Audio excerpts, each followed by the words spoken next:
Today I'm going to be reading the final chapter in our journey through John 21. Afterwards, Jesus appeared again to his disciples by the Sea of Galilee. It happened this way. Simon Peter, Thomas, also known as Didymus, Nathanael from Cana in Galilee, the sons of Zebedee, and 2 other disciples were together. "I'm going out to fish," Simon Peter told them, and they said, "We'll go with you." So they went out and got into the boat, but that night they caught nothing. Early in the morning Jesus stood on the shore, but the disciples did not realize that it was Jesus. He called out to them, "Friends, haven't you any fish?" "No," they answered.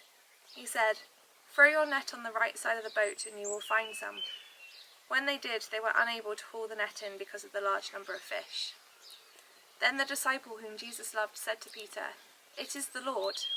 As soon as Simon Peter heard him say, "It is the Lord," he wrapped his outer garment around him, for he had taken it off, and jumped into the water. The other disciples followed in the boat, towing the net full of fish, for they were not far from shore, about 100 meters. When they landed, they saw a fire of burning coals there with fish on it, and some bread. Jesus said to them, "Bring some of the fish you have caught." So Simon Peter climbed back into the boat and dragged the net ashore. It was full of large fish, 153, but even with so many the net was not torn. Jesus said to them, "Come and have breakfast." None of the disciples dared ask him, "Who are you?" They knew it was the Lord.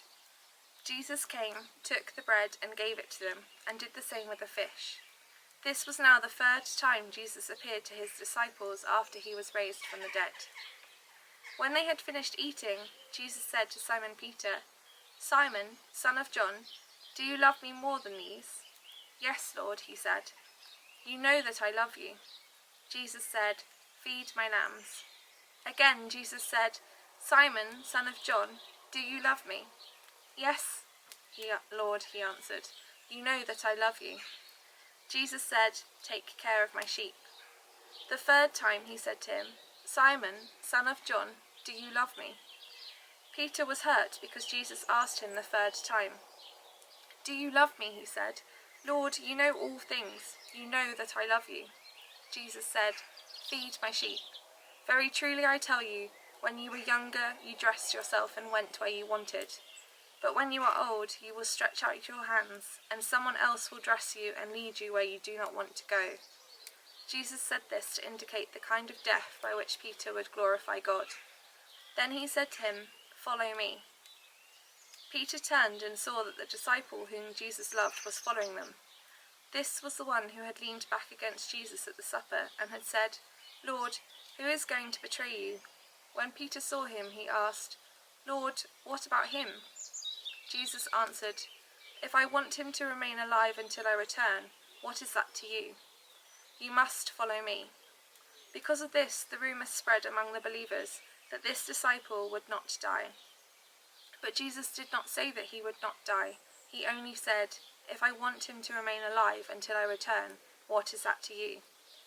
This is the disciple who testifies to these things and wrote them down. We know that his testimony is true. Jesus did many other things as well. If every one of them were written down, I suppose that even the whole world would not have room for the books that would be written. That brings us to the end of our journey through John. Thank you for joining us.